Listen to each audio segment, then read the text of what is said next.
Well guys, another new comic book day is almost here and it's time for me to take a look at what's coming out so I can tell you what I'm getting.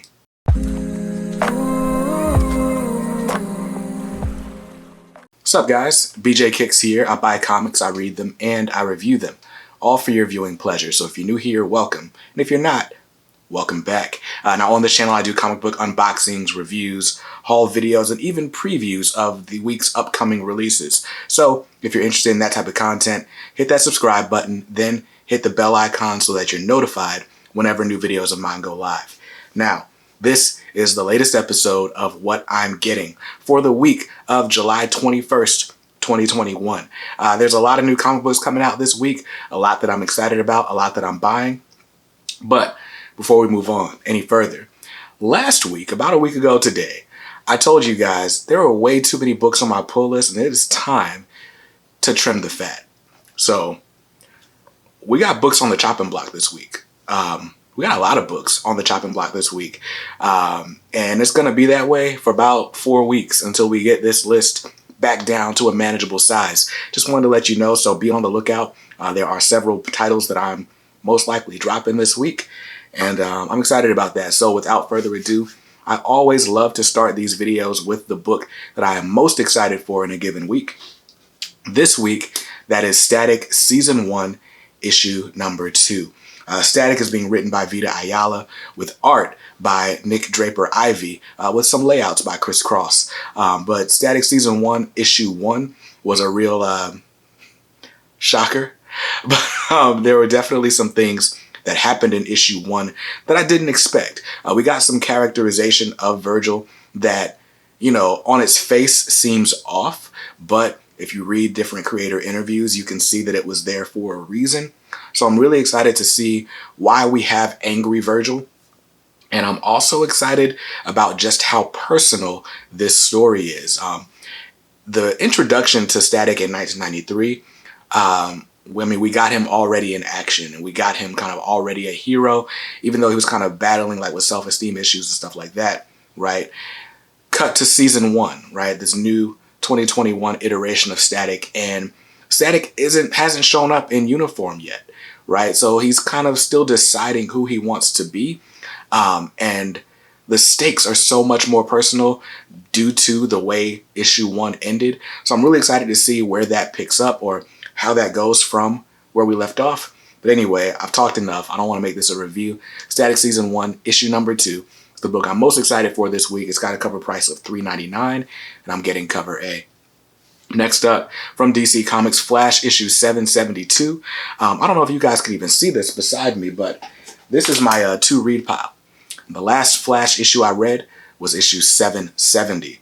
So I've got some catching up to do. I really enjoyed the whole time-jumping Flash storyline, although I believe that wrapped up already and we should be in a new story arc, but who knows? So depending on how this reading pile goes in the next few days, maybe Flash ends up on the chopping block, but for now, it's safe. It's got a cover price of $3.99 and I'm just getting cover A. Next up, Justice League issue 65 from Brian Michael Bendis, another book that is still sitting on my to-read pile. The last issue of Justice League I read, issue 61. Terrible, right? So I'm a few issues behind, but again, I'm tackling this to-read pile and maybe it'll end up on the chopping block next time around. But for now, Mr. Bendis, you're safe. It's got a cover price of $4.99 for Justice League, and I'm getting the cover A. Next up from DC Comics is Legends of the Dark Knight, issue number 3. This book, written by Derek Robertson with art by Derek Robertson, it's okay. It's not the best Batman story in the world, and there are a million Batman stories to choose from. I'm really keeping this on the pull list because of issues 4 onward, because Brandon Thomas has a story, and Brandon Thomas is one of my favorite up-and-coming writers. We'll talk more about it when issue 4 comes out, but for now, Legends of the Dark Knight, issue number 3, you're safe. Still on the pull list with a cover price of $3.99, and I'm just getting the cover A, although the cover B cardstock variant looks pretty dope as well. Next up are 3 books. We'll get to those in a second. Next up on the DC Comics pull list is Nightwing issue 82. Now, Nightwing, written by Tom Taylor with art by Bruno Redondo, is literally my favorite comic book on shelves right now when it comes to ongoing series. it's just really good. It's just great. It's just that good. But anyway, not to spoil anything, Nightwing 82 is on the pull list with a cover price of $3.99. I'm just getting the cover A until it inevitably sells out and there's a second print variant that looks way better than the cover A from the first print variant. Yeah, that's happened 4 times already. But anyway, $3.99, I'm just getting the cover A. And now we have 3 books that are really on the maybe list. These are books that I pick up from time to time, but don't actually have on my pull list. And I may or may not buy them, just depending on how things go this week. This first one is Shazam Number 1. Now, Shazam Number 1 is a part of a 4-issue miniseries. And chances are, because it's a miniseries, it's already all done and it's going to be collected in a trade. I love the character Billy Batson. I love the idea of Shazam, and I hate that he doesn't have an ongoing. And so I'm very curious about this series, but I've heard it's a spinoff of Teen Titans Academy, and I haven't been enjoying Teen Titans Academy, and I may be lost with this miniseries. So it's on the maybe list. If there's a bunch of copies, if I hear a bunch of good stuff about it, if the reviews are good when it comes out, maybe I'll check it out. If not, it's just gonna stay in the store. But it's got a cover price of $3.99, and if I did pick it up, I'd be going for the cover B by Gary Frank, but cover A's are always dope as well. Next up on the maybe list is Supergirl, Woman of Tomorrow, issue number 2. I picked up issue number 1 by Tom King. I never got around to reading it, and here we are with issue 2, on shelves now. And it's like, do I really want to buy another Tom King miniseries or maxi series? I think this is going to go to 8 issues, knowing it's going to be collected, and chances are it's going to be at the bottom of my reading list. So no need to make that investment in single issues unless I have to. So if I read Supergirl issue number 1 sometime between now and Wednesday and I just love it, then I'll pick up issue 2. But if not, it's just going to stay on the shelves. That's got a cover price of $4.99. Well, there's an incentive not to put it on the list. I would just get the cover A if I bought it, though. And lastly, next book on the chopping block, or on the maybe list, is Truth and Justice, issue number 6. Now, Truth and Justice is not a series that I'm subscribed to, but I've literally picked up every issue so far. They've just been really cool one-off stories. Sometimes they're 2-part stories featuring, any random character in the DC universe. Of course, the reason I'm interested in issue 6 is because it's a Damian Wayne story. It's a classic Damian Wayne. Who do I want to be? Do I want to be on the good side and follow my dad? Or do I want to be on the demon side and follow Ra's al Ghul, my grandfather? Honestly, it's something we've seen time and time again, but I feel like there's not enough Damian in continuity, and the Robin miniseries is kind of Elseworlds. It's nice to have like an out-of-continuity one-shot story that you don't have to worry about part 2, 3, 4, 5, and 6 of. So that's the reason it's on the maybe list. I like this cover A, but there's a cover B by Damian Scott that just looks amazing. It's Damian sitting inside the Truth and Justice scales from the logo. I just love that cover. So if that cover's still in the shop when I get there, I'm going to buy it. But I'm not going to pre-order it because maybe I should pre-order it. But anyway, that's got a cover price of, well, for the cardstock variant, $5.99, and I'm just getting the cover B. So that's the DC Comics pull list, including a few maybes. If I buy every book on that list, I'm looking at a grand total of $35 for DC Comics. And if I just buy the ones that I really want and I don't buy any of the maybe books, well, I save $14, and that total drops down to $21.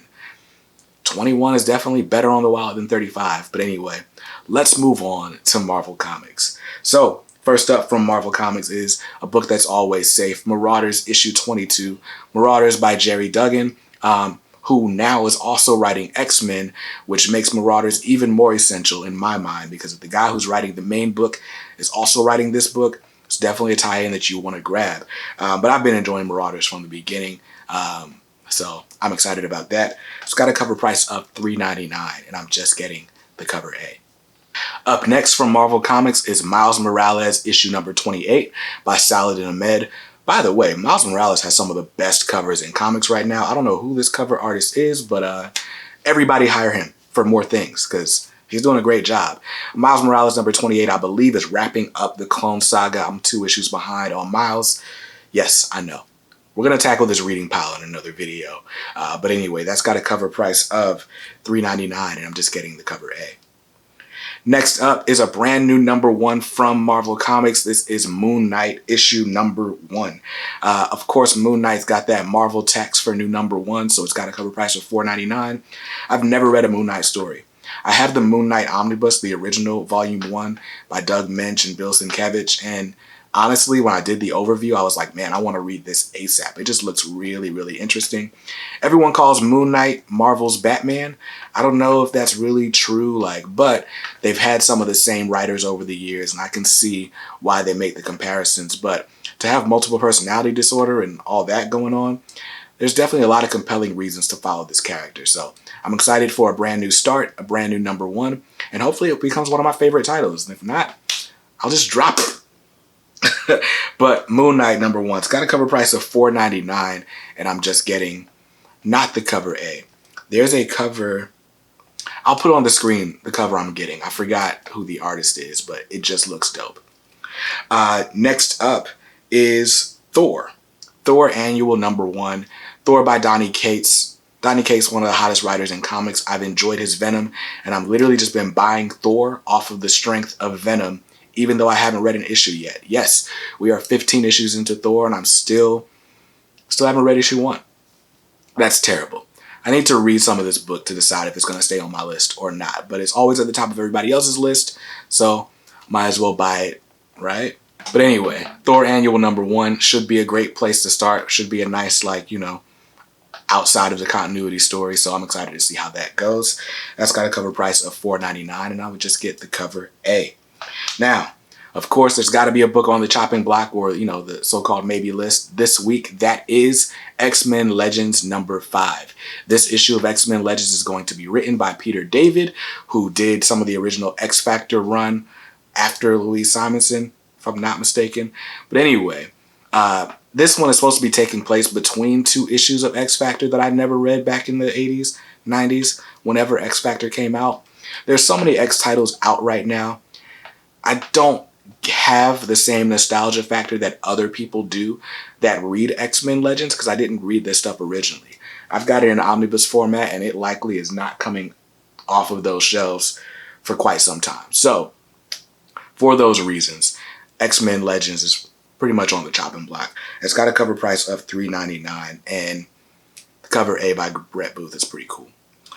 So, if I buy all of the books on my Marvel pull list, including X-Men Legends, I'm just going to be looking at spending $22. That's respectable. But if I cut X-Men Legends #5, then I'm just looking at $18.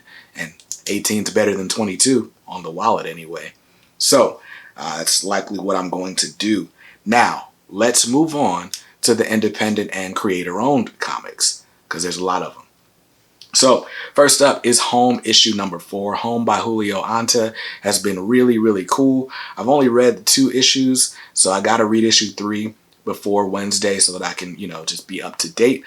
I'm trying to get back to the point where I've read every book that's coming out current up until or by Tuesday night when the next issue comes out. So, that's the goal, and we'll see how far I can get into that goal before the month of July is over in 10 days. But anyway, Home #4 has got a cover price of $3.99. I'm just getting the cover A.